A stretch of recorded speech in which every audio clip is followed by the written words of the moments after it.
मुख्यमंत्री जी ने भारतीय जनता पार्टी के कार्यकर्ताओं को जो संदेश दिया है, अमूमन राजनीति में काम करने वाले लोगों के लिए यह संदेश बहुत दिनों से ही प्रचलित है, लेकिन परहित उपदेश कुशल बहुतेरे, जे न आचरण नर न घरे।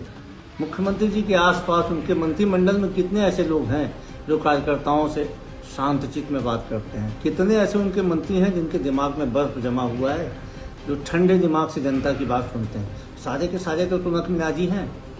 जितने भी मंत्री हैं उनके सारे के सारे तुनक मिजाजी हैं। मुख्यमंत्री जी को ये 4 संदेश कार्यकर्ताओं के बजाय अपने मंत्रियों को देना चाहिए और उनको बोलना चाहिए कि इसका सख्ती से अमल करें। कार्यकर्ता बेचारे तो करते हैं, कार्यकर्ताओं को तो सिर्फ अपेक्षा की जाती है। आज बताइए 2.5-3 साल हो गए, अभी भी 300 से अधिक निगम मंडलों में सदस्यों के पद खाली हैं। आप किस्तों में दे रहे हैं। कार्यकर्ता शांत तो हैं, उनके दिमाग में बर्फ जमा हुआ तभी तो चुपचाप है। उनके मुंह में मिठास है, बेचारे कुछ बोल नहीं पा रहे हैं।